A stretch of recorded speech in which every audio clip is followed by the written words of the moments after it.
Hello everyone.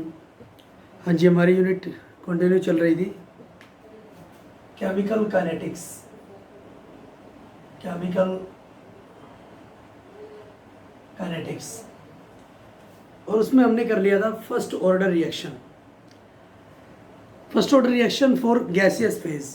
ठीक है, gaseous phase के लिए हम कर चुके थे और उसका रिजल्ट हमारे पास आ चुका था। गैसियस फेज के लिए जो रेट कांस्टेंट था हमारे पास वो था K equal to 2.303 by T log of P naught upon 2 P naught minus P T. ठीक है, पी नोट हमारे पास इनिशियल कंसंट्रेशन थी और पी टी हमारे इनिशियल प्रेशर था, सॉरी, और पी टी हमारे पास क्या था, टोटल प्रेशर। ठीक है, हाँ जी, आज हम करेंगे determination of rate law, rate constant and order of reaction. क्या क्या मेथड हो सकते हैं जिससे हम डिटरमाइन कर सकते हैं रेट लॉ, रेट कांस्टेंट और ऑर्डर ऑफ रिएक्शन। ठीक है, हाँ जी, determination of rate law, rate constant and order of reaction, order of reaction. ठीक है, किस तरह से हम डिटरमाइन इसको कर सकते हैं। हाँ जी, सबसे पहले हमारे पास number first graphical method. Graphical method से, ग्राफिकल मेथड, हाँ जी, ग्राफिकल मेथड में नाम से ही क्लियर है, आपको ग्राफ गिवन होंगे। ठीक है, या फिर ग्राफ आपको निकालने हैं जिससे आप ऑर्डर निकाल सकते हो किसी भी रिएक्शन का। ठीक है, हाँ जी, इसकी कंडीशन क्या होगी, इसमें केवल एक ही रिएक्टेंट प्रेजेंट होगा। ठीक है, इसकी कंडीशन होगी only one reactant is present, only one reactant is present. इसमें केवल एक ही रिएक्टेंट प्रेजेंट होगा। ठीक है, जैसे ये है मेरे पास A2 प्रोडक्ट। ठीक है, केवल एक ही रिएक्टेंट हमारे पास प्रेजेंट है। ठीक है, हाँ जी, अगर मैं बोल सकता हूँ for zero order reaction, for zero order reaction. ठीक है, आपको पता है लॉ ऑफ मास एक्शन क्या बोलता है कि जो रेट होता है वो डिपेंड करता है किस पे, रिएक्टेंट की कंसंट्रेशन पे। तो जीरो ऑर्डर के लिए मैं बोलूँगा rate directly proportional to A की पावर ज़ीरो। ठीक है, rate directly proportional to A की पावर ज़ीरो मीन्स, या फिर rate equal to K A की पावर जीरो, और ए की पावर जीरो क्या होता है, वन। किसी की भी पावर अगर ज़ीरो है तो वो किसके इक्वल होता है, वन के इक्वल होता है। ठीक है, हाँ जी, तो यहाँ पर आ गया रेट इक्वल टू के। तो मैं बोल सकता हूँ कि ज़ीरो ऑर्डर जो रिएक्शन होगी उसका जो रेट कांस्टेंट होगा वो रेट ऑफ रिएक्शन के बराबर होगा। ठीक है, और वो इंडिपेंडेंट होगा किसके, इनिशियल कंसंट्रेशन के। उसकी जो रेट होगी वो इंडिपेंडेंट होगी इनिशियल कंसंट्रेशन के। ठीक है, और अगर मैं ग्राफ इसका बनाता हूँ जीरो ऑर्डर रिएक्शन का,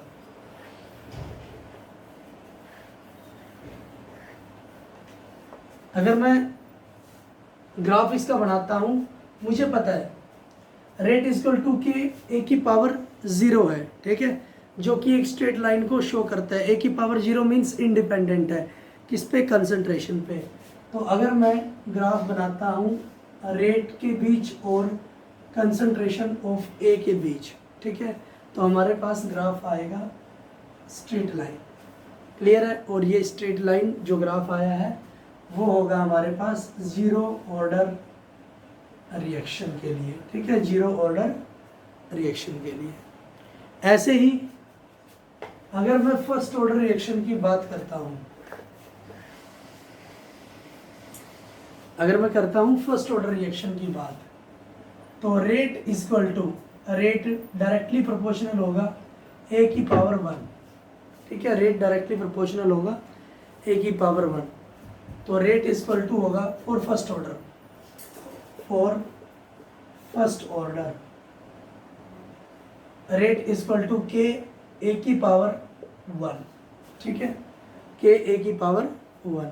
तो इसमें मैं देखता हूँ, अगर मैं इसको y लिखता हूँ, y equal to M X plus C, straight line equation को ये डिनोट कर रहा है, ठीक है। एक्स क्या है यहाँ पर, ए, कंसंट्रेशन ऑफ ए, तो मैं इसको लिख सकता हूँ रेट, ये है हमारे पास मीन्स, और एक्स एक्सिस पर है ए, ठीक है। इंटरसेप्ट इसका क्या है, 0, ठीक है। तो लाइन कहाँ से जाएगी, ओरिजिन से, लाइन जाएगी ओरिजिन से, और ये एक स्ट्रेट लाइन आएगी मेरे पास, ठीक है। हाँ जी, तो ये आ गया आपके पास फर्स्ट ऑर्डर रिएक्शन का ग्राफ, क्लियर है। नेक्स्ट है second order reaction. Second order reaction, second order के लिए रिएक्शन के लिए मुझे पता है कि जो कंसंट्रेशन है वो क्या होना चाहिए, ओनली 1 होना चाहिए, एक ही रिएक्टेंट होना चाहिए हमारे पास, ठीक है। हाँ जी, और सेकेंड ऑर्डर रिएक्शन, और second order reaction rate directly proportional to A की पावर 2, ए की पावर 2, ठीक है। हाँ जी, तो रेट आया मेरे पास के ए की पावर 2, क्लियर है, के ए की पावर 2। हाँ जी, मैं इसको लिख सकता हूँ y equal to M X plus C, means अगर मैं ग्राफ करता हूँ रेट वर्सेस ए स्केयर के बीच, ठीक है। ग्राफ अगर मैं अप्लाई करता हूँ रेट वर्सेस ए स्केयर के बीच, तो ये आया मेरे पास y एक्सिस पर रेट, हाँ जी, x एक्सिस पर ए स्केयर, x एक्सिस पर आ गया ए स्केयर, हाँ जी। हाँ जी, स्लोप क्या है, k, मीन्स जो कि क्या है, पॉजिटिव, पॉजिटिव है तो नीचे से ऊपर, तो ये आया मेरे पास स्ट्रेट लाइन ग्राफ जिसका स्लोप क्या है, k, जिसका स्लोप है k, और इंटरसेप्ट क्या है, 0, ठीक है। तो ये आ गया मेरे पास सेकेंड ऑर्डर रिएक्शन का ग्राफ। तो इस ग्राफिकल मेथड से हम समझ सकते हैं, ठीक है, कि जो हमारे पास ऑर्डर है वो क्या होगा किसी भी रिएक्शन का, ठीक है। तो ये था हमारे पास ग्राफिकल मेथड। नेक्स्ट है initial rate method. Initial rate method बहुत ज़्यादा इम्पोर्टेंट है, पेपर में क्वेश्चन आ चुका है, और क्वेश्चन आपको किस तरह से करना है, ठीक है, ये आज आपको बताएंगे। उससे पहले आपको नोट लिखना पड़ेगा कुछ। इनिशियल रेट मेथड,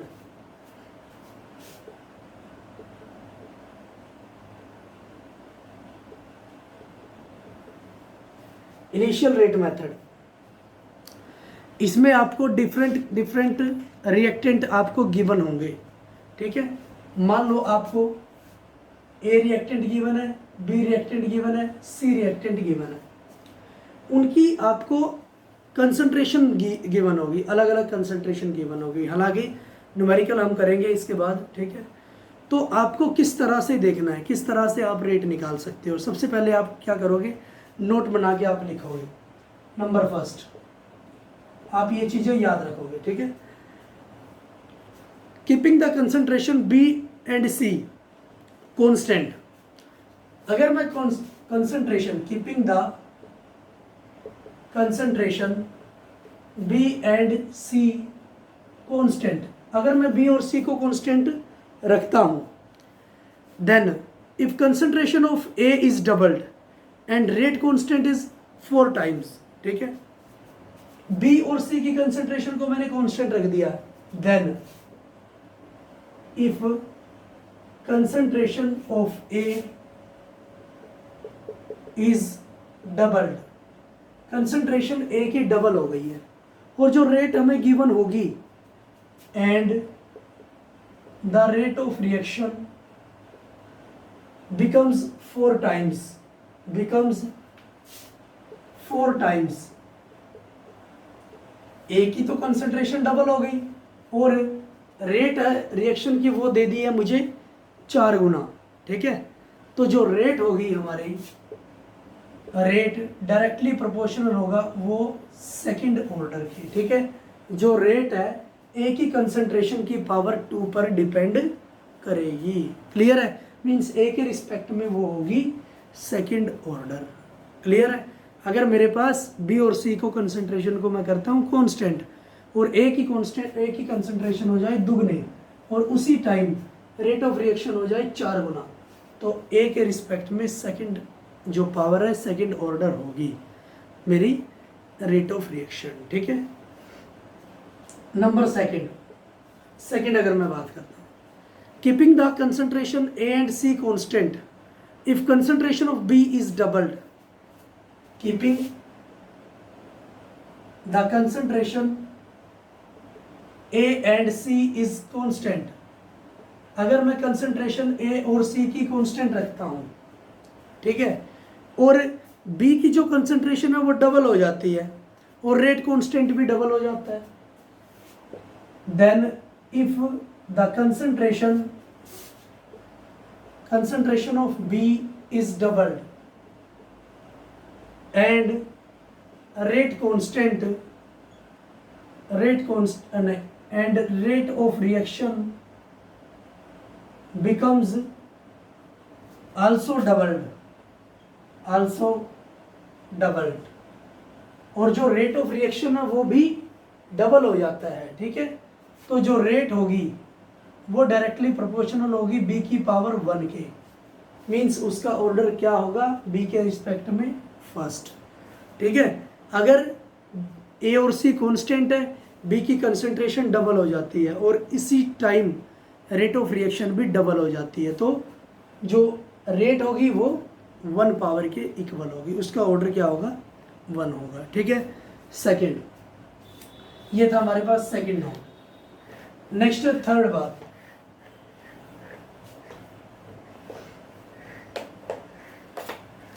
थर्ड उसने बोला है keeping the concentration A and be constant, keeping the concentration A and be constant, अगर मैं कंसंट्रेशन ए और बी की कांस्टेंट रखता हूं, then if concentration of C is doubled and rate of reaction remains unaffected, then the concentration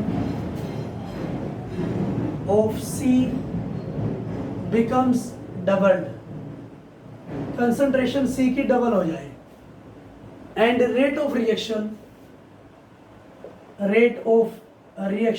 becomes unaffected, reaction becomes unaffected, और rate of reaction अनअफेक्ट रहे, कोई भी उस पर इफेक्ट ना पड़े, ना वो दुगना हो, ना वो हाफ हो, ना वो 4 गुना हो, कोई इफेक्ट नहीं पड़े, तो जो रेट होगी वो क्या होगी 0 ऑर्डर होगा with respect to C, then rate is independent, then rate is independent to the concentration of C, rate independent रहेगी C की कंसंट्रेशन पर, ठीक है। और मैं लिख सकता हूं rate directly proportional to C की पावर 0, ठीक है, rate directly proportional to C की पावर 0। और अब मैं अगर ओवरऑल रेट देखना चाहूं, मुझे पता है rate directly proportional to A की पावर 2 की थी, रेट डायरेक्टली प्रोपोर्शनल B की पावर 1 पे थी, और rate directly proportional to C की पावर 0 पे थी। तो जो ओवरऑल ऑर्डर है मेरे पास वो होगा rate directly proportional to A की पावर 2, B की पावर 1, C की पावर 0, और ऑर्डर क्या आया 3। क्लियर है, ऑर्डर हमारा आ जाएगा 3। हाँ जी, इस तरह से हम इसको निकाल सकते हैं इनिशियल रेट मेथड से, अगर इनिशियल कंसंट्रेशन हमें गिवन है, ठीक है। हाँ जी, एक न्यूमेरिकल हम ले लेते हैं इसके बिहाफ पर, बहुत ज़्यादा इम्पोर्टेंट न्यूमेरिकल है।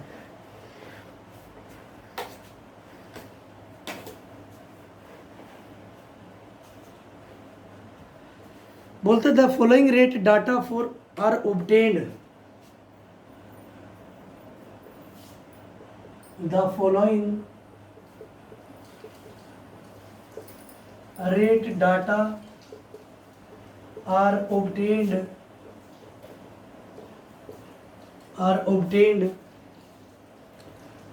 at 303 Kelvin for the following reaction, at 303 Kelvin for following reaction, reaction given है हमें 2A plus B, प्रोडक्ट है C plus D, ये है आपके पास। उसने देखा एक्सपेरिमेंट, उसने आगे लिखा है experiment, first, second, third, fourth, 4 experiment उसने किए हैं। कंसंट्रेशन दी है ए की मोल पर लीटर की टर्म में, 0.1 फर्स्ट एक्सपेरिमेंट में, 0.3, 0.3, 0.4 ये उसने लिया। कंसंट्रेशन बी दिया है, कंसंट्रेशन ऑफ बी 0.1, 0.2, 0.4 और 0.1। नेक्स्ट है उसने initial rate of formation of D दिया है, initial rate of formation of D उसने दिया है 6 इंटू 10⁻³ फर्स्ट एक्सपेरिमेंट में, 6 इंटू 10⁻³ सेकेंड में दिया है 7.2 इंटू 10⁻²। नेक्स्ट दिया 2.88 10⁻⁻1। नेक्स्ट है 2.4 इंटू 10⁻², -2, ये आपको गिवन है। हाँ जी, उसने ऑर्डर पूछ लिया है। उसने बोला what is the rate law, what is the order with respect to each reactant, हर एक रिएक्टेंट के लिए ऑर्डर बताएं, एंड द ओवरऑल ऑर्डर, और ओवरऑल ऑर्डर आपको बताना है। ठीक है, हाँ जी, मैं तीनों रूल याद रखता हूं।